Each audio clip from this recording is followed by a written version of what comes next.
They told her no. A 13-year-old girl with dog tags around her neck and a speech about her dead father, and they said no time. But when those auditorium doors opened that morning, a line of veterans walked in like they owned the place. What happened next made that principal wish she'd never crossed a soldier's daughter. If you think every hero deserves to be remembered, smash that subscribe button, because what you're about to see will stay with you long after this video ends. Ridgemont. I looked like every other school built in the 80s. Beige brick, narrow windows, and that smell of floor cleaner mixed with teenage angst that never quite goes away. The kind of place where the biggest drama was usually who got caught vaping in the bathroom or which teacher forgot to show up for hall duty. But this Tuesday morning felt different. Emma Vasquez sat in the hallway outside the main office, clutching a folded piece of paper like her life depended on it. Her father's dog tags hung around her neck, tucked under her sweater where nobody could see them. She'd been wearing them every day since the funeral 3 months ago. The metal was warm against her skin, worn smooth from her dad's fingers during his 22 years of service. Staff Sergeant Luis Vasquez, Bronze Star, Purple Heart. The medals sat in a shadow box on Emma's dresser now, collecting dust while the man who earned them lay 6 feet under at Arlington.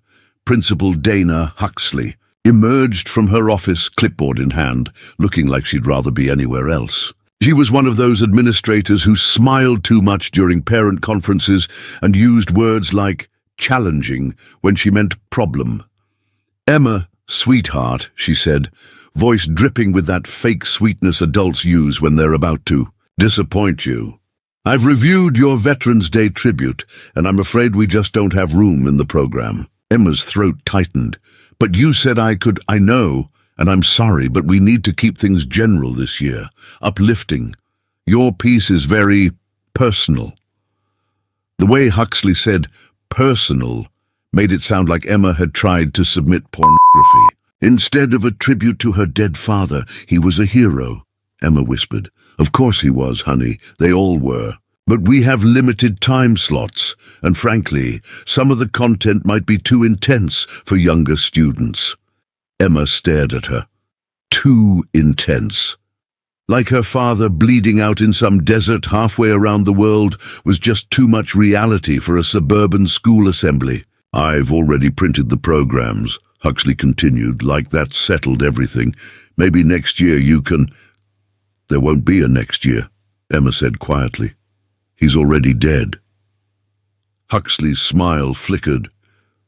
"Emma, I understand you're grieving. But now you don't."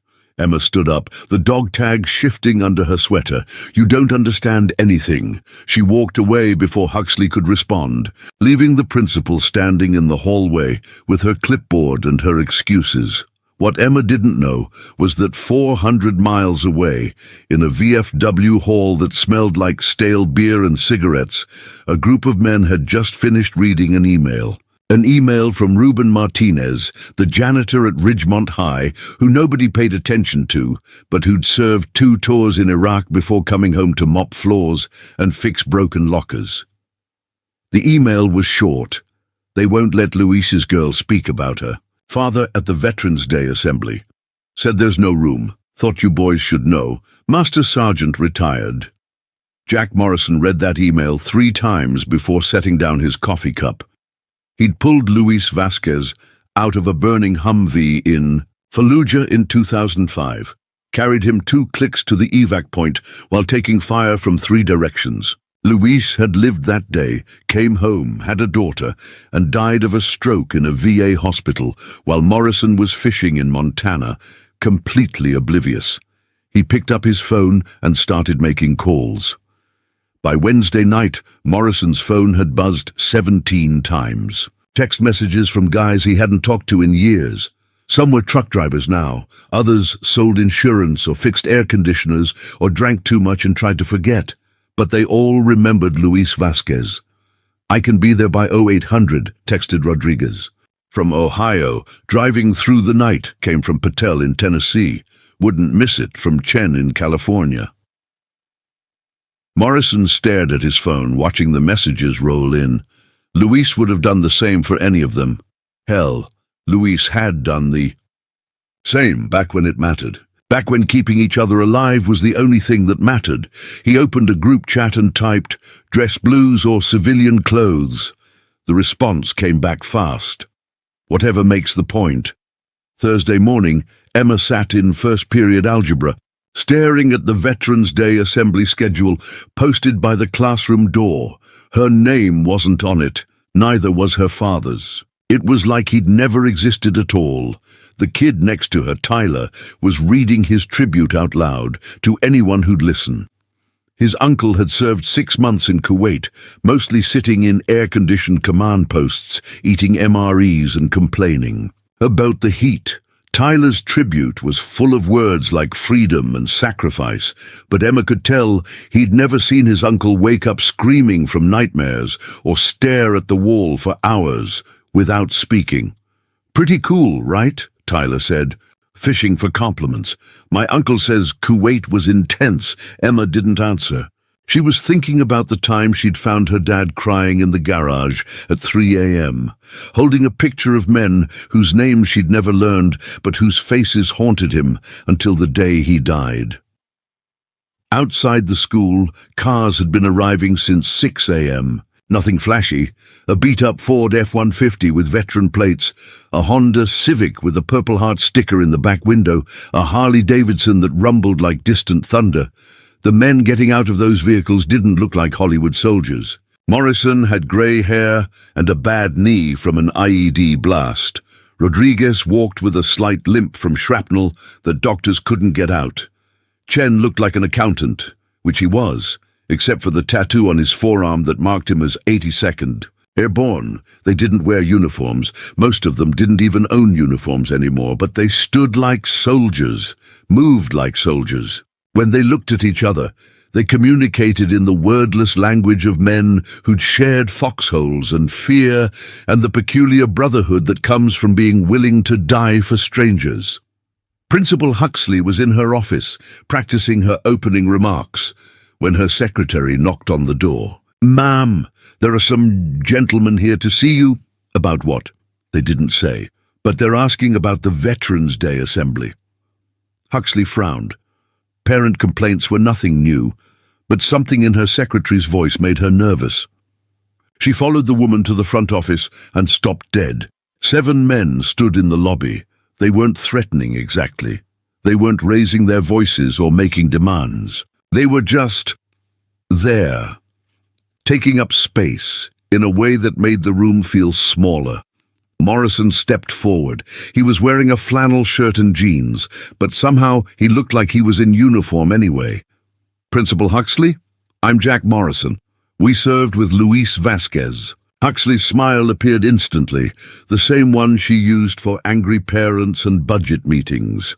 "Oh, how wonderful. Are you here for the assembly? I'm afraid the program is already—" "We're here because his daughter was supposed to speak today," Morrison said quietly, "but apparently that's not happening." "Well, yes, we had to make some adjustments to accommodate, ma'am." Morrison's voice didn't get louder, but it got harder. "Luis Vasquez saved my life in Iraq, saved a lot of lives. His little girl wants to tell people about that, and you told her no." "I understand your disappointment, but we simply don't have time." "We have time," said Rodriguez, speaking for the first time. "Assembly starts at 10. It's 8:30 now. Plenty of time." Chen stepped forward. "How long does it take to read a speech about a dead soldier?" Huxley's smile was starting to crack around the edges. "Gentlemen, I appreciate your service, I really do, but the program has already been finalized. The students have rehearsed. The parents have been notified." "The parents," Morrison repeated. "What about Luis's kid? What did you tell her?" "That we'd try to work her in next year." "Next year?" Morrison's voice was flat. "Ma'am, next year that girl will be 14. Her dad will still be dead, and she'll remember that when she needed you to care about him, you told her to wait." Huxley looked around the lobby, hoping for backup that wasn't coming. Her secretary had found urgent business at her computer. The guidance counselor had suddenly remembered an important phone call. "I'm going to have to ask you to leave," Huxley said, trying to sound authoritative. Morrison smiled. It wasn't a nice smile. "Ma'am, we're not here to cause trouble. We're here to honor our friend, and we're going to do that, whether you like it or not. Are you threatening me?" "No, ma'am. I'm telling you. Luis Vasquez's daughter is going to speak at that assembly today. You can introduce her, or we can do it ourselves. Your choice." By 9:45, word had spread through the school like wildfire. The veterans were in the building, not causing trouble, just present, standing in hallways, sitting in the lobby, waiting with the patient inevitability of men who'd learned how to hurry up and wait. Emma heard about it in third period from Ashley Morrison, whose dad had been getting mysterious phone calls all week. "My dad left for your school at like 6 this morning," Ashley whispered during English class. "He said something about a promise he made in Iraq." Emma's heart started pounding. "Your dad knew my father, I guess?" He was crying when he hung up. "The phone last night. I've never seen my dad cry before." The bell rang and Emma gathered her books with shaking hands. She'd carried her speech in her backpack for 3 days, even though she knew she wouldn't get to read it. Now, suddenly, maybe she would. She found them in the lobby. 7 men, standing in a loose circle, talking quietly among themselves. When they saw her coming, they went silent. Morrison looked at her for a long moment, taking in the dog tags under her sweater, the way she held herself like she was trying to be brave and terrified at the same time. "You're Luis's girl," he said. It wasn't a question. Emma nodded, not trusting her voice. "He talked about you all the time," Rodriguez said. "Showed us pictures. Said you were the smartest kid in your class. Said you were going to be president someday," added Chen. Emma's eyes filled with tears. "He never told me about you guys." "He wouldn't," Morrison said. "Luis wasn't one for war stories, but he was one hell of a soldier, best man I ever served with." Emma reached into her backpack and pulled out the folded speech. "They said it was too personal." Morrison's jaw tightened. "Nothing's too personal when it comes to honoring the dead." The warning bell rang, signaling 5 minutes until the assembly. Students began filing toward the auditorium, chattering and laughing, oblivious to the tension crackling through the hallways. Principal Huxley appeared at the office door, looking pale and defeated. "The assembly is about to begin," she announced to no one in particular. Morrison looked at Emma. "You ready?" Emma took a deep breath. "I think so." "You don't have to think. You just have to remember him." "Can you do that?" Emma nodded. "Then let's go honor your father." The auditorium was packed. 500 students, 50 teachers, and a handful of parents who'd managed to get time off work. The usual Veterans Day setup, American flag on a pole, projector screen showing rotating images of soldiers in various wars, and a microphone. That never worked quite right. Principal Huxley took the stage, her script shaking in her hands. She'd rewritten her opening 3 times in the last hour, trying to figure out how to acknowledge the veterans in the room, without admitting she'd tried to silence a Gold Star daughter. "Good morning, everyone," she began, her voice echoing off the back wall. "Today we gather to honor those who have served our country with courage and dedication. We have several wonderful tributes prepared by our students, and I hope you'll join me in showing our appreciation for all who have worn the uniform." Emma sat in the 3rd row, her speech folded in her lap. The veterans had spread out through the auditorium, not sitting together, but positioned like sentries at various points around the room. Morrison caught her eye and gave her a small nod. The first tribute was Tyler, reading his rehearsed speech about his uncle's 6 months in Kuwait. He hit all the right notes: freedom, sacrifice, gratitude, but Emma could tell he was just reciting words. When he finished, the audience clapped. Politely, the second speaker was a senior girl whose brother was deployed in Afghanistan. Her voice cracked when she talked about missing him, and for a moment the room felt real, human. Emma thought maybe this was what the assembly was supposed to be about.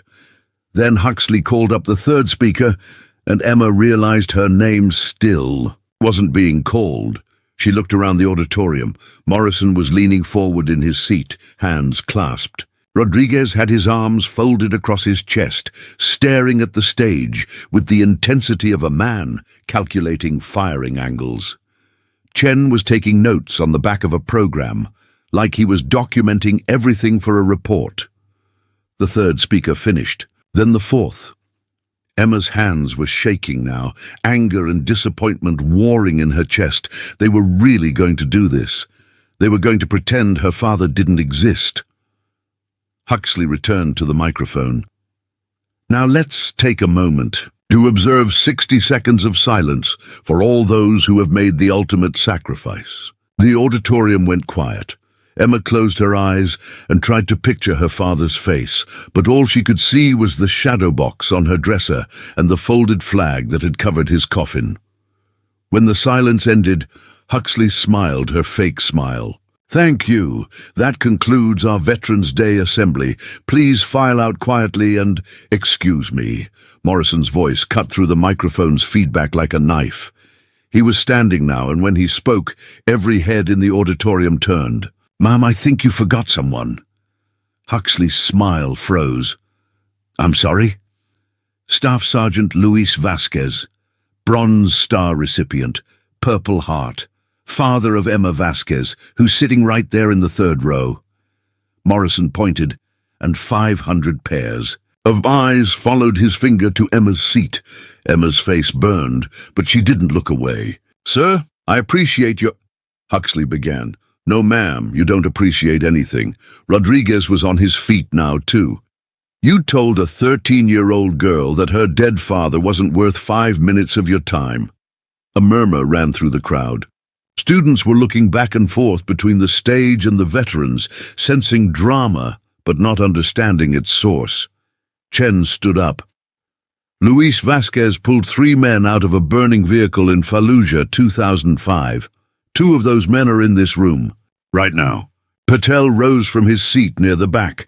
He held a bridge for 6 hours while his unit evacuated wounded, took shrapnel in 3 places and kept fighting. One by one, the other veterans stood. Williams, Jackson, Torres, each one calling out something Luis had done, some moment of heroism that had never made it into an official report, but had kept a brother alive to see another day. The auditorium was dead silent now. Even the teachers had stopped whispering. Morrison walked down the aisle toward the stage, his boots echoing in the quiet. When he reached the front, he turned to face the crowd. Luis Vasquez died of a stroke in a VA hospital 3 months ago. He was 41 years old. He left behind a daughter who loved him more than anything in this world. Morrison's voice carried to every corner of the room. That daughter wrote a speech about her father, about what he meant to her, about what he did for his country. And your principal told her there wasn't time. Emma could hear her heart pounding in her ears. The folded speech felt like it weighed 1,000 pounds in her hands. Morrison turned to look at her. "Emma Vasquez, would you come up here, please?" Emma's legs felt like rubber, but she stood up. The auditorium was so quiet she could hear her sneakers squeaking on the linoleum as she walked to the front. When she reached the stage, Morrison stepped aside. "This is Staff Sergeant Luis Vasquez's daughter," he announced. "She has something to say about her father, and we're going to listen." Principal Huxley made one last attempt. "Now see here, this is highly irregular, ma'am." Morrison's voice was still quiet, but it carried the weight of absolute authority. "Sit down." Huxley sat. Emma stepped up to the microphone, her hands shaking as she unfolded her speech. The paper was wrinkled from being carried in her backpack, and she had to smooth it out against the podium. She looked out at the sea of faces, students who'd ignored her since her father died, teachers who'd whispered about her attitude problem, administrators who'd tried to erase her father's memory. And scattered throughout the crowd, 7 men who'd known her father when he was young and strong and alive. Emma cleared her throat and began to read. My father wasn't famous. He never won any big battles or got interviewed on TV. Most people didn't even know he was a soldier until they saw him in his uniform at the grocery store or dropping me off at school. Her voice was quiet at first, but it carried in the silent auditorium. He enlisted when he was 18 because he said he wanted to serve something bigger than himself. He did 3 tours in Iraq and 1 in Afghanistan. He came home with medals I didn't understand, and nightmares he tried to hide from me. Emma paused, looking up from her speech. When I was little, I used to sneak into his room when the dreams got bad. I'd find him sitting on the edge of the bed, sweating and shaking, and I'd ask him what was wrong. He never told me about the fighting or the friends he lost. He just said he was thinking about how lucky he was to be home with me. The auditorium was so quiet, Emma could hear the ventilation system humming overhead. People always thanked him for his service, but they said it like they were checking a box, like saying the words was enough. But my dad didn't serve for thank yous. He served because he believed in something. He believed that freedom was worth fighting for, that democracy was worth defending, that people like you and me deserved to live in a place where we could speak our minds and pursue our dreams and not worry about bombs or bullets or tyrants. Emma's voice was getting stronger now, the words flowing easier. After he came home, he didn't talk much about the war, but sometimes late at night he'd tell me stories about the men he served with. How Rodriguez always shared his rations with the local kids, how Chen fixed everything that broke, from radios to relationships, how Morrison never left anyone behind, no matter how dangerous it got. She looked directly at Morrison as she said, "This," and he nodded slightly. My dad taught me that being a hero isn't about getting medals or having parades in your honor. It's about doing the right thing when nobody's watching. It's about standing up for people who can't stand up for themselves. It's about keeping your promises, even when they're hard to keep. Emma's voice cracked slightly, but she kept going. 3 months ago, my father had a stroke. The doctor said it was probably related to a head injury he got in Afghanistan, but they couldn't be sure. He died in a VA hospital, holding my hand, telling me he was proud of the woman I was becoming.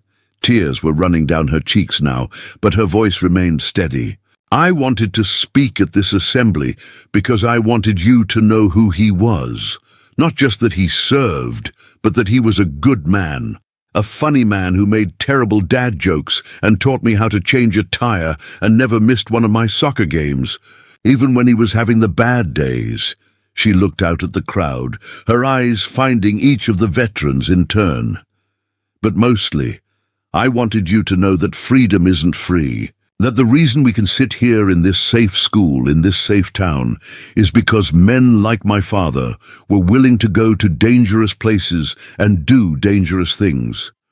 They were willing to sacrifice their bodies and their minds, and sometimes their lives, so that we could have the life we have.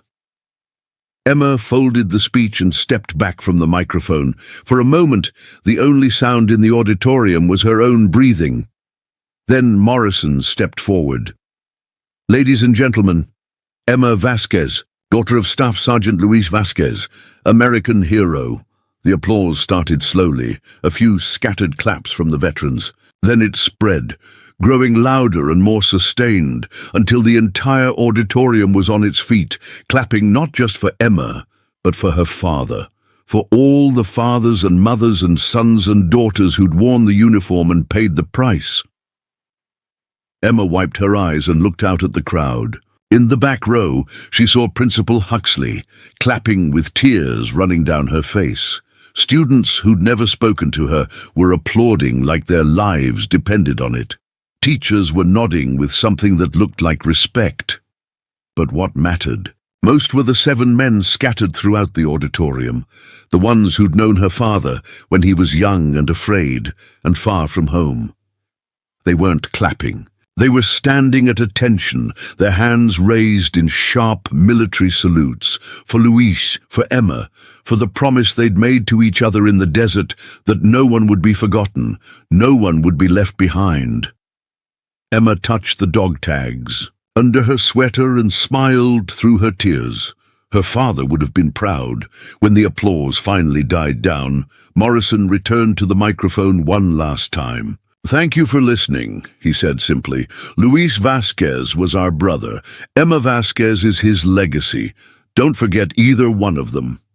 As the students filed out of the auditorium, many of them stopped to speak with Emma. Some shared their own family military stories. Others just said they were sorry for her loss. A few apologized for not talking to her sooner, for treating her like she was invisible.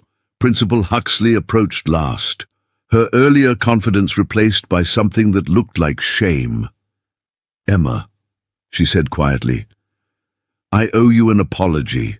I was wrong to exclude you from the program. Your father sounds like he was a remarkable man." Emma looked at her for a long moment. "He was.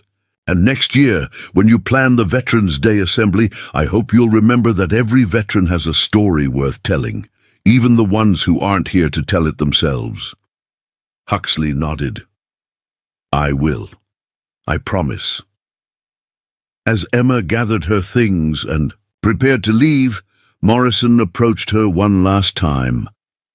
"Your dad would be proud of you," he said. "How do you know?" Morrison smiled. "Because he told us so.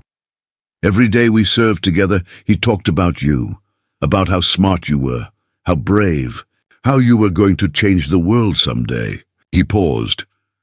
Looks like he was right. Emma hugged the folded speech to her chest. "Thank you for coming. Thank you for remembering him." "We'll never forget him," Morrison said. "And we'll never forget you."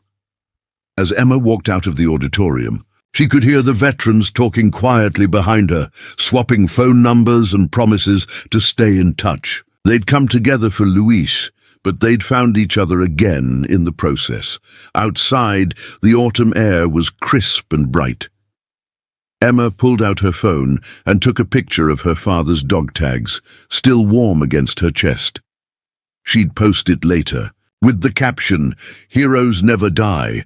They just wait for someone to remember their story."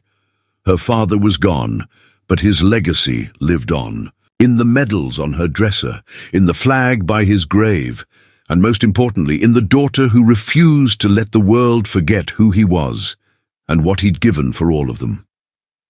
Sometimes the most important battles aren't fought with guns and grenades. Sometimes they're fought with words and memories and the courage to stand up when everyone else wants you to sit down. Emma Vasquez had won her battle. Her father's story would be remembered, and in the end, that's all any soldier can ask for. What would you have done in Emma's shoes? Have you ever had to fight to honor someone's memory when others wanted to forget? Drop a comment below and let me know where you're watching from. If this story reminded you why we honor our veterans, hit that like button and subscribe for more stories that prove heroism comes in all forms. Sometimes it's a soldier in uniform. Sometimes it's a 13-year-old girl with dog tags and the courage to speak truth to power. Share this with someone who needs to be reminded that every veteran's story matters. Every sacrifice deserves recognition. And sometimes it takes one voice to wake up an entire room. Thanks for watching, and never forget, the price of freedom is always paid by someone else's child.